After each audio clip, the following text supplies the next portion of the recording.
সে আবার আমাদেরকে তামিলদের ঘোষণা করে ইলেকশনের আগে পদত্যাগ করব।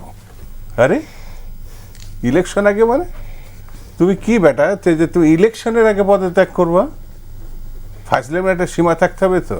ভোর রাত্রে যাবে হাঁসের মাংস খেতে একজন দায়িত্বপ্রাপ্ত মন্ত্রণালয়ের কর্তা ব্যক্তি, ছেলে মানুষের একটা সীমা থাকতে হবে তো। মানে এই ঘটনার প্রেক্ষিতে বলা যায় দেশে কোনো আইন শৃঙ্খলা নাই, মিনিমামটা নাই। রাস্তায় যারা চাঁদা নেয়, ছিনতাই করে, পুলিশ ধরে তাদেরকে জেলের গারদে ভরে। এই তো ভোর রাত্রি যে চাঁদা নেওয়ার জন্য যায়, ওয়েস্টিনে যায়, কি বলে হাঁসের মাংসের কথা বলে, এর নামে অভিযোগ হচ্ছে মুরাদনগরে সে খুনের নেতৃত্ব দিয়েছে, ধর্ষণের নেতৃত্ব দিয়েছে এর নামে। এরপরও সে ওখানে বসে আছে। ডক্টর ইউনূসের লজ্জা থাকলে ওর ধরে জেলখানায় ভরার কথা।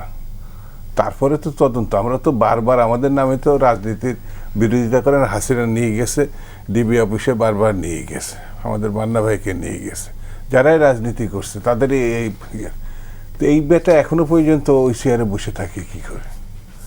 পুরা গণঅভ্যুত্থানকে কলুষিত করে ফেলেছে, পুরা গণঅভ্যুত্থানকে প্রশ্নের মুখে ফেলে দিয়েছে। আমরা ছাত্র রাজনীতি করি না যে আমার মেয়েটা যখন আমার দিকে তাকায় না, আমার মনে হয় ও হয়তো বলতে যাচ্ছে তোমরাও তো এরকম।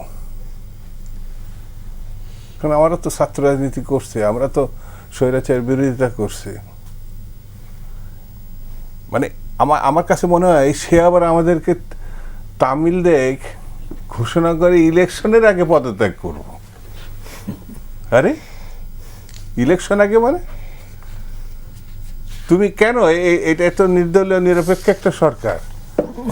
তুমি কি বেটা যে তুমি ইলেকশনের আগে পদত্যাগ করবা? ফাজলামে একটা সীমা থাকতে হবে তো। আর পুরা যে তরুণরা দল, আমরা সমর্থন দিয়েছিলাম, আমি ব্যক্তিগতভাবে উৎসাহিত হয়েছিলাম। যেটা যেমন স্বাধীনতার পরে পরে জাসদ যখন গঠন হয়েছিল, তারা কিন্তু ইস্টাবলিশমেন্টের বিরোধিতা করে এন্টি ইস্টাবলিশমেন্টের অবস্থান নিয়েছিলেন শেখ মুজিবের বিরুদ্ধে। চারটিখানি কথা না, কিন্তু পরে তারা সফল হয়েছে না ব্যর্থ হয়েছে সে আলোচনা আরেকটা। কিন্তু এই সাহস তখন সেখানকার নেতৃত্ব দেখেছিল। আর এরা লুটপাট করার জন্য সরকারকে ব্যবহার করে, এবং আপনারা ডাকেন দু চারটে কথা বলি, কিন্তু সব কথা বললে তো আর দেশ থাকে না।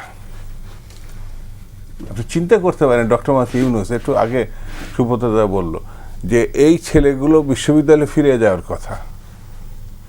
বিশ্ববিদ্যালয়ে আমরা পড়েছি, আমাদের নেতা ছিলেন মান্না ভাই, আমরা নেতৃত্ব দিয়েছি এরশাদ বিরোধী আন্দোলনের, তাকে আমরা বিদায় করছি, এরা হাসিনাকে বিদায় করছে। এটা কি হচ্ছে? ডক্টর ইউনূস বলছে তাদের স্বপ্ন পূরণের জন্য শিক্ষার্থীদের রাজনৈতিক দল গঠনের। তার মানে এই চুরিচামারির সঙ্গে কি সরকার সম্পৃক্ত কিনা? আমার মনে হয় যত দ্রুত সম্ভব, পারলে ফেব্রুয়ারি না, ডিসেম্বর না, এই 90 দিনের ভিতরে ইলেকশন করার উদ্যোগ নেওয়া উচিত। নাহলে এই দেশ রক্ষা করা কঠিন হয়ে যাবে, এটা আমার কাছে মনে হয়।